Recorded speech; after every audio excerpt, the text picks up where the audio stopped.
Hindi nakaligtas sa Super Typhoon Uwan ng Northern Luzon, maging ang UNESCO World Heritage Site na Banawe Rice Terraces, napinsala rin dahil sa landslide.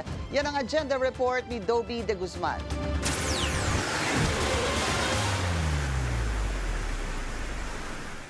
Under state of calamity ngayon ang Banawe sa Ifugao. Dahil sa Super Typhoon Uwan, maraming bahay ang nawasak, ang ilan tila nakabitin sa bundok. 6 na barangay ang nananatiling isolated dahil sa landslide. Problema rin ang kawalan ng tubig inumin. At ang matinding bangungot ayon sa alkalde ng bayan, 5 ang namatay.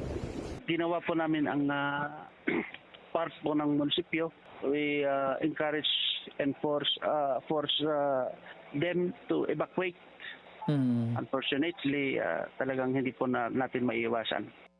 Tahanan ng pamosong rice terraces ang Banawe. Lahat ng mahagdang palayan ayon kay Mayor Dondon Mangolnon ay nakita ng pinsala dahil sa landslide. Kabilang narito ang rice terraces sa Batad na siyang pinakapaboritong pasyalan ng mga lokal at banyagang turista.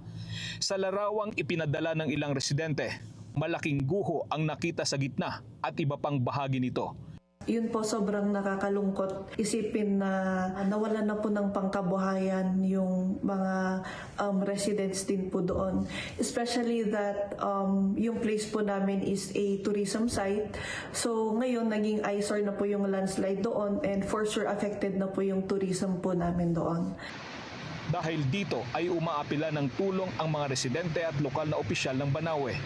Kami po ay nananawagan on behalf of the municipality of Banawe and the municipal officials of Banawe. Kami po ay nananawagan sa national government sa mga willing na tumulong for the immediate restoration and rehabilitation of the rice terraces.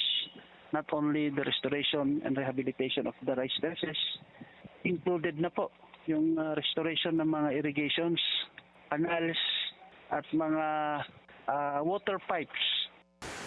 Dahil sa pinsalang iniwan ng bagyo, nasa state of calamity ang buong lalawigan ng Kalinga.